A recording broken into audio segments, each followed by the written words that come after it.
Hello నమస్తే, welcome to my channel say something. మిత్రులందరికీ శుభోదయం. స్క్రీన్ మీద చూస్తున్నారు కదా, ఈరోజు యూనిసెఫ్ డే.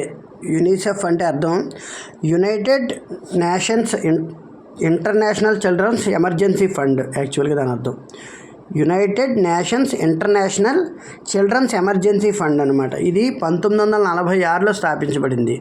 యాక్చువల్గా ఇది 1946లో స్థాపించినప్పుడు దీన్ని అంటే ఫౌండర్ ఎవరంటే లుడ్విగ్ విటోల్డ్ రాజ్మెన్ అనే అతను. ఆయన ఒక పోలిష్ డాక్టర్, అంటే పోలిష్ కంట్రీ డాక్టర్ అనమాట. ఆయన దాన్ని పోలిష్ డాక్టర్ అంటారు. ఆయనే ఫస్ట్ టైము, అంటే అప్పటికి 1940 నుంచి 50 మధ్యలో మనకి వరల్డ్ వార్ 2 జరుగుతోంది. అప్పట్లో పిల్లలు విపరీతంగా కూడా అనాథలు అయిపోయారు. అంటే చాలామంది చనిపోవడం వల్ల అనాథలు అయిపోయారు. వాళ్ళందరినీ చూసి కరిగిన ఆయన ఇలా పిల్లల్ని గాలికి వదిలేస్తే వాళ్ళ జీవితాలు ఏమైపోతాయనే బాధతో వాళ్ళకి ఏదైనా సాయం చేయాలని ఆ విధంగా పెద్దవాళ్ళందరినీ పట్టుకొని యూనిసెఫ్ అనే సంస్థను స్థాపించారు. అప్పుడు ఆటోమేటిక్గా యునైటెడ్ నేషన్స్ వాళ్ళందరూ కూడా నిజమే, మరి ఇలా పిల్లలు ఈ విధంగా అయితే రేపు పొద్దున మనం భవిష్యత్ తరాలకు ఏమివ్వగలమనే ఉద్దేశంతో వాళ్ళందరూ కూడా అంటే స్వచ్ఛంద సంస్థలు అవన్నీ కలిసి ఒక చోట కూర్చొని మాట్లాడుకుని ఆ విధంగా యూనిసెఫ్ అనేదాన్ని స్థాపించాయి. యూనిసెఫ్ని స్థాపించినప్పుడు ఆయనే 1946 నుంచి 1950 వరకు కూడా చైర్మన్గా వ్యవహరించారు. ఎవరు? ఈ లుడ్విగ్ విటోల్డ్ రాజ్మెన్ అనే ఆయన. ఈ విధంగా చూసుకుంటే యూనిసెఫ్ అనేటువంటిది పిల్లల పట్ల, అంటే ప్రపంచవ్యాప్తంగా ఉన్న పిల్లలకి సంబంధించి ఎమర్జెన్సీ ఫండ్ అని ఎందుకంటుందంటే వాళ్ళు ఫండ్ వసూలు చేస్తారు. అంటే ఏదోలాగా వెళ్ళి పెద్ద పెద్ద ఫండ్స్ వసూలు చేసేయడం కాదు. వాళ్ళు ప్రతి చోట మనం చూస్తుంటాం, యాడ్లు ఇస్తూ ఉంటారు. పలానా పిల్లల ఏరియాల పిల్లలకి ఇచ్చి వాళ్ళకి మనం భవిష్యత్తు ఇవ్వగలమా, మీరు ₹1 ఇవ్వండి ఈరోజు పేస్ట్కి సంబంధించి ఒక పేస్ట్ కంపెనీకో ఇంకో కంపెనీకో. ఆ విధంగా మనం వేస్తున్న రూపాయలు కోట్ల రూపాయలుగా మరి వాళ్ళకి ఫండ్ కింద వెళ్తాయి. ఆ విధంగా యూనిసెఫ్ ప్రపంచవ్యాప్తంగా యుద్ధాల వల్ల అనాథలు అవుతున్న పిల్లల్ని, వరదల వల్ల కానీ ఏ విధమైన బాధల వల్ల కూడా పిల్లలు ఇబ్బందులు పడుతుంటే వారందరికీ కూడా ప్రపంచ దేశాలకి ఫండ్ అందిస్తుంది. యూనిసెఫ్ ఇప్పుడు ప్రపంచ దేశాలన్నింటిలో కూడా బాధలు పడే పిల్లలకి ఫండ్ అందించే ఒక సంస్థ అనమాట. విధంగా అనాథ పిల్లలకి అవ్వచ్చు, లేకపోతే దివ్యాంగ పిల్లలకి అవ్వచ్చు, లేకపోతే ఫిజికల్లీ ఛాలెంజ్డ్ పీపుల్కి కావచ్చు, ఏదైనా కావచ్చు, అన్ని రకాల పిల్లలకి అనమాట, అన్ని దేశాలకి కూడా. యాక్చువల్గా దీని సూత్రం ఏంటంటే positivity and hope for every child, ఓ విధంగా చెప్పుకోవాలంటే అనమాట. అలాగే వాళ్ళు ఇంకొకటి కూడా మంచి విషయాన్ని చెప్పారు. పిల్లలు అనేవాళ్ళు కన్న తర్వాత వచ్చే మనకి ఒక వస్తువు కాదు, వాళ్ళు మన ఆశల్ని హక్కుల్ని మోసుకుని వెళ్ళే ఒక సాధనాలు లాంటి వాళ్ళు.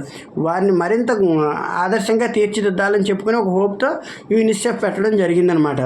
ఇది యాక్చువల్గా 1946లో స్టార్ట్ అయ్యాక 1954లో పర్మనెంట్ అయ్యింది. అంటే ఏంటంటే అప్పటికి 10 సంవత్సరాలుగా నడిపిస్తున్న వాళ్ళు 54లో ఒక 8 సంవత్సరాలుగా, 46 నుంచి 54 8 సంవత్సరాలు కాబట్టి ఆ 8 సంవత్సరాలుగా నడిపిస్తూ 54కి పర్మనెంట్ చేశారు దాన్ని.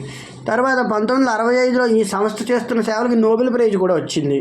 అలాగే 1989లో వాడు కొత్తగా అప్పటిదాకా కేవలం ఫుడ్కి సంబంధించి, ఆహారానికి సంబంధించి పిల్లలకు చూసేది, పిల్లల హక్కుల మీద కూడా వాళ్ళు యుద్ధం చేయడం మొదలుపెట్టారు. అంటే పిల్లల హక్కుల మీద కూడా యూనిసెఫ్ ఫైట్ చేస్తుందన్నమాట. అంటే చూడండి, ఇప్పుడు బానిసతత్వం, చిన్నపిల్లల్ని తీసుకెళ్ళి కర్మాగారాల్లో పనిచేయించడం, వీటన్నిటి మీద యూనిసెఫ్ ఖచ్చితంగా పనిచేస్తుంది అనమాట. ఆ విధంగా పనిచేయడం వల్ల పిల్లలు తమ ప్రాథమిక హక్కులు కోల్పోకుండా చదువు, జీవితం అన్నీ చూసుకుంటారు. ఇదంతా యూనిసెఫ్ అబ్జర్వ్ చేస్తుంది ప్రపంచవ్యాప్తంగా. దాని స్టాఫ్ వచ్చి ఇవాళ 2022 లెక్కల ప్రకారం 15,654 అంటే అధికారిక స్టాఫ్. అనధికారికంగా ఎన్నో స్వచ్ఛంద సంస్థలు యూనిసెఫ్కి పనిచేస్తాయి. ఎంతోమంది పిల్లలు పనిచేస్తారు, ఎంతోమంది గొప్ప గొప్ప వాళ్ళు యూనిసెఫ్కి విరాళాలు ఇస్తారు. బట్ అధికారికంగా వాళ్ళకి పనిచేసే స్టాఫ్ 15,654 మంది అనమాట.